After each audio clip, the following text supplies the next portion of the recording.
శ్రీమాత్రే నమ. జయ గురు దత్తాత్రేయ నమ. ఈ వీడియోలో మనం వృషభ రాశి వారికి అక్టోబర్ నెల మాస ఫలితాలు తెలుసుకునే ప్రయత్నం చేద్దాం. మరి వృషభ రాశి వారికి ఈ నెల 18వ తారీఖు వరకు గ్రహస్థితి ఒక విధంగాను, దాని తర్వాత కొన్ని గ్రహాల మార్పు వల్ల కొన్ని మార్పులు జరగబోతున్నాయి. అయితే ముఖ్యంగా గురువు ఈ నెల యందు అక్టోబర్ 18 వరకు ధనస్థానంలో ఉండడం వల్ల ఈ రాశి వారికి అటు కుటుంబ సంబంధించిన విషయాలు, ఆర్థిక సంబంధించిన విషయాలు మీకు చాలా అనుకూలంగా ఉంటాయి. మీ యొక్క మాటకి విలువ పెరుగుతూ ఉంటుంది. కుటుంబంలో మీ యొక్క గౌరవం పెరుగుతూ ఉంటుంది. కుటుంబంలో ఎవరో ఒకరికి కొత్తగా ఉద్యోగం రావడం కానీ, వారికి వివాహం నిశ్చయం అవడం కానీ, వారికి ఆదాయం పెరగడం కానీ, ఇవన్నీ ఉండడం వల్ల ఎక్కువ మీరు కూడా 10 మంది మంచి కోరుకోవడం, వారికి తగు విధంగా సహాయం చేయడం వల్ల మీ కుటుంబం యొక్క ప్రతిష్ట కూడా పెరగడం జరుగుతూ ఉంటుంది.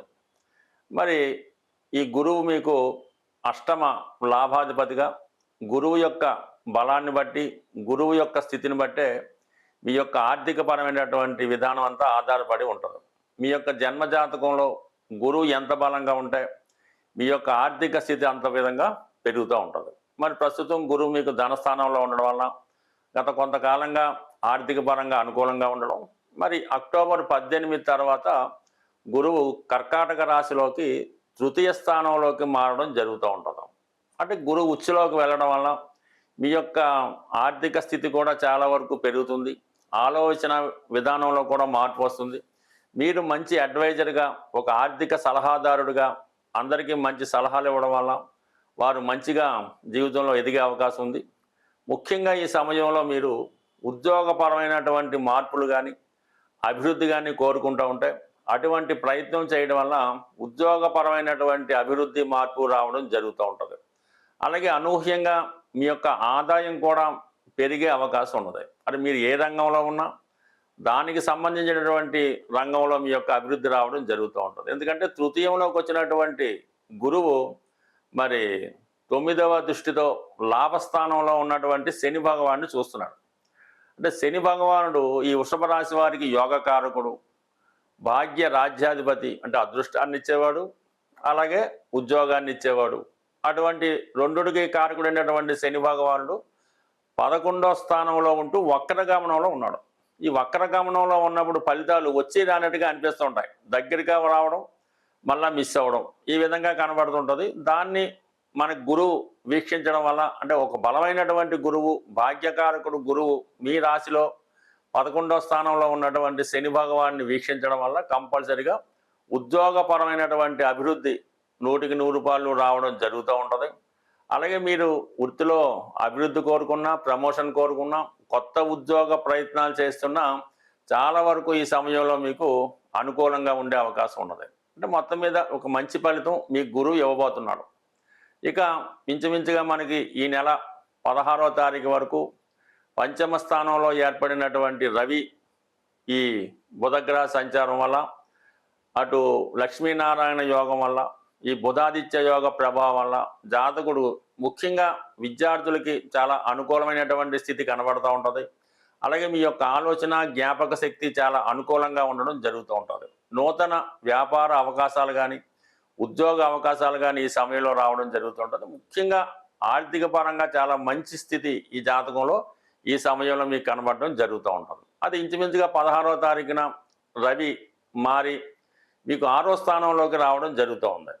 అక్కడ 6వ స్థానం అన్నది విజయస్థానం కాబట్టి రవి లాంటి గ్రహాలు 6వ స్థానంలోకి వచ్చినప్పుడు మరి ఎస్పెషల్లీ ఈ వృషభ రాశి వారికి ప్రభుత్వ సంబంధించిన లావాదేవీల్లో కానీ, ఆర్థిక పరమైనటువంటి కోర్టు సంబంధించినటువంటి చిక్కులు చికాకులు ఉన్నా అవన్నీ కూడా చాలా వరకు సాల్వ్ అవ్వడం జరుగుతూ ఉంటుంది.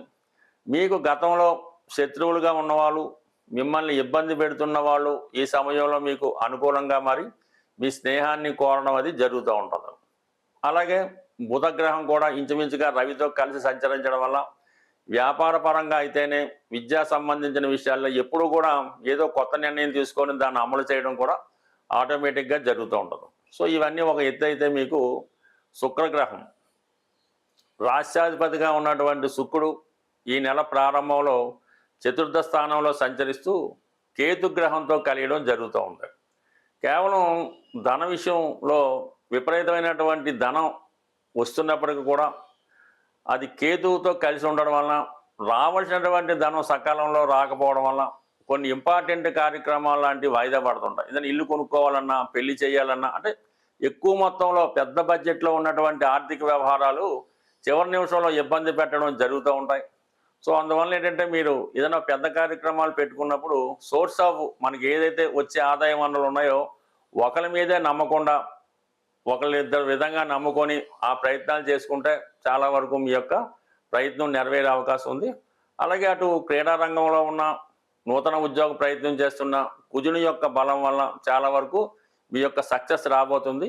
అలాగే ఆరోగ్యపరంగా కొంత శ్రద్ధ ఈ సమయంలో మీరు తీసుకోవడం జరుగుతుంది. మనం గోచార ఫలితాలు తెలుసుకునే ప్రయత్నంలో కేవలం మీ యొక్క చంద్రుడి యొక్క స్థితిని ఆధారంగా తీసుకుని మాత్రమే మిగతా గ్రహాలు సంచారాన్ని మీకు తెలియజేయడం జరుగుతూ ఉంటుంది.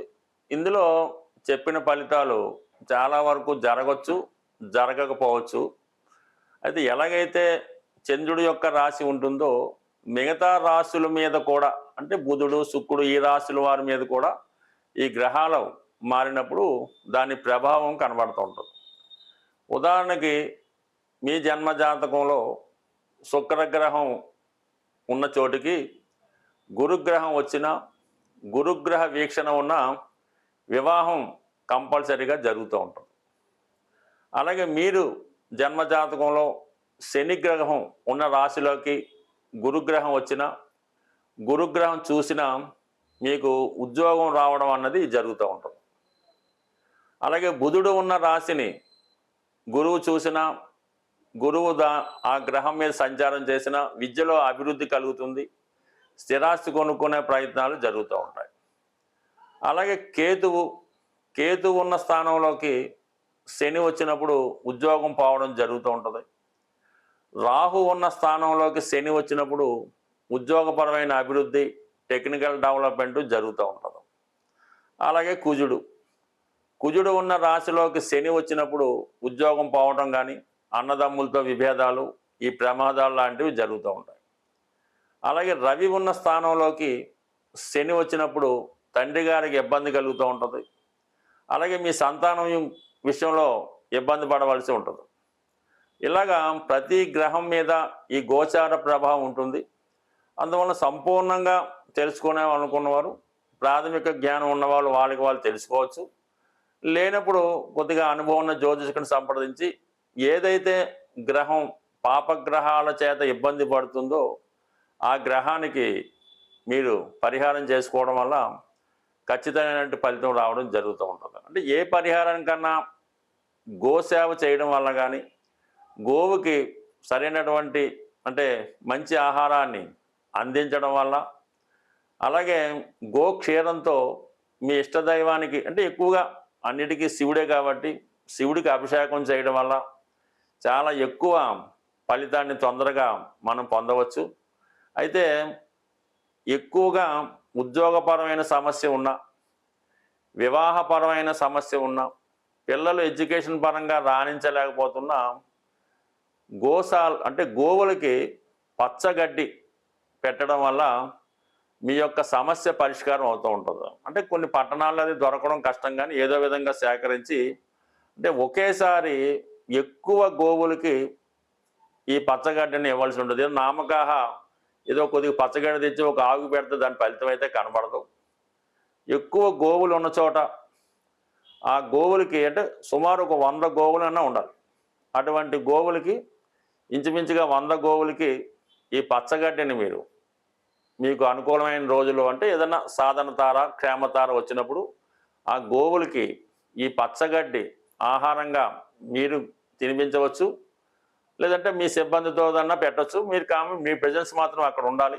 ఆ గోవులు అవి తిన్నప్పుడు ఆ కళ్ళలో ఆనందాన్ని, మీకు చాలా సంతోషాన్ని కలిగిస్తూ ఉంటుంది.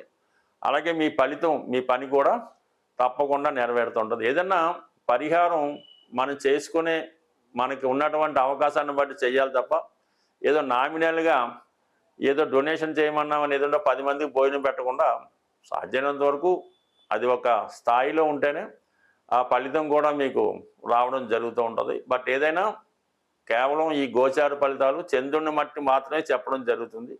ప్రతి గ్రహం మీద ప్రతి గ్రహ ప్రభావం ఉంటుంది. అది సంపూర్ణంగా తెలుసుకోవడం వల్ల డే టు డే మంత్ ఎప్పటికప్పుడు కార్యక్రమాలు మనం చేసుకోవచ్చు. ఏదైనా మన దైవ బలంతో మన జాతకాన్ని మనమే మార్చుకోవచ్చు. స్వస్తి.